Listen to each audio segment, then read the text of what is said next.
కోదాడ మండలం గుడిబండ గ్రామంలో ఏర్పాటు చేసిన గ్రామ సభ రసాభాసగా మారింది. కొత్త రేషన్ కార్డుల జారీలో అవకతవకలు జరిగాయని గ్రామస్తులు ఆందోళనకు దిగారు. ఇందిరమ్మ ఇళ్ల అర్హులకు కాకుండా భూస్వాములు, రిటైర్డ్ ప్రభుత్వ ఉద్యోగులకే మంజూరు చేశారని ఆరోపిస్తున్నారు. అర్హులైన వారికే సంక్షేమ పథకాలు ఇవ్వాలని గ్రామస్తులు ఆందోళనకు దిగడంతో గ్రామ సభను ముగించి వెళ్లిపోయారు కోదాడ మండల తహసీల్దార్. పరిస్థితి అదుపు తప్పే సూచనలు కనిపించడంతో భారీగా చేరుకున్న పోలీసులు గ్రామస్తులను నిలువరించే ప్రయత్నాలు చేస్తున్నారు. పెళ్ళేరు కానించి నా కప్పుకుంటున్న కానించి నా మూడు రోజులు పెట్టి నేను గుడిబండలో ఉంటాను.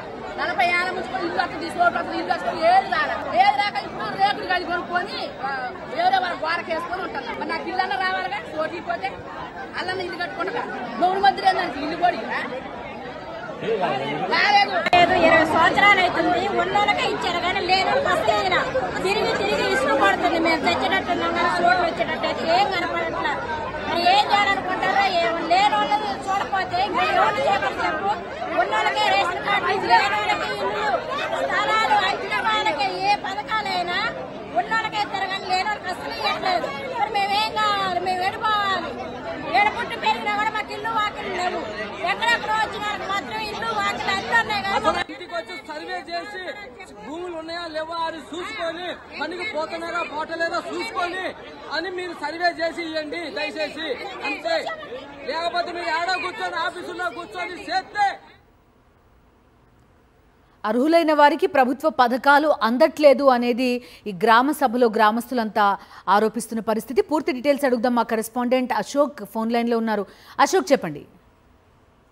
బిందు, గ్రామ సభలు అంటే ప్రభుత్వ పథకాలకు సంబంధించి అర్హులను గుర్తించేందుకు రాష్ట్ర ప్రభుత్వం ఆధ్వర్యంలో 3 రోజుల పాటు నిర్వహించ తలపెట్టినటువంటి గ్రామ సభలు నల్గొండ ఉమ్మడి జిల్లాలో పలు చోట్ల ఉద్రిక్తతలకు కారణమవుతున్నటువంటి పరిస్థితి ఉంది.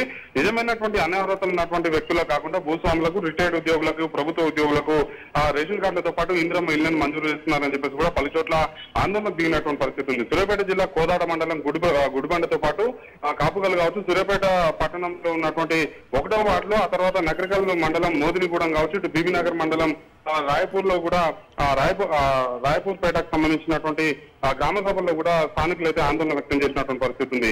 నిజమైనటువంటి అర్హులను గుర్తించకుండా అధికారులు కొంతమంది అధికార పార్టీకి సంబంధించినటువంటి నేతలు చెప్పిన వారికే రేషన్ కార్డులు ఇస్తున్నారని చెప్పేసి కూడా వాళ్ళు ఆందోళన వ్యక్తం చేస్తున్నారు. ఇళ్లను మంజూరు చేస్తున్నారని చెప్పేసి మేము ఆశపడ్డామని, కాకపోతే అధికారులు క్షేత్రస్థాయిలో పర్యటించి నిజమైనటువంటి లబ్ధిదారులను గుర్తించకుండా ఆన్లైన్ లో వచ్చినటువంటి దరఖాస్తులు ఏవైతే అందులో దరఖాస్తులతో పాటు అధికార పార్టీకి సంబంధించినటువంటి నేతలు చెప్పినటువంటి వారికి ఇళ్లతో పాటు రేషన్ కార్డులు ఇస్తున్నారని చెప్పేసి కూడా స్థానికులు అయితే ఆగ్రహం వ్యక్తం చేసినటువంటి పరిస్థితి ఉంది. ఈ నేపథ్యంలోనే అధికారులు అక్కడ ఉన్నటువంటి లబ్ధిదారులకు నచ్చజెప్పేటువంటి ప్రయత్నం చేసినప్పుడు కూడా గొడవ అంతకంత పెరిగిపోతున్నటువంటి నేపథ్యంలోనే పలు చోట్ల గ్రామ సభలని అర్థాంతరంగా ముగించి వేసినటువంటి పరిస్థితి కనిపిస్తుంది. ఈ నేపథ్యంలోనే మరొక 2 రోజుల పాటు గ్రామ సభలు జరిగేటువంటి అవకాశం ఉన్నటువంటి నేపథ్యంలోనే ఆ 2 రోజుల్లో ఎలాంటి గొడవలు జరుగుతాయనేది కూడా కొంత ఉత్కంఠనైతే రేపుతుంది.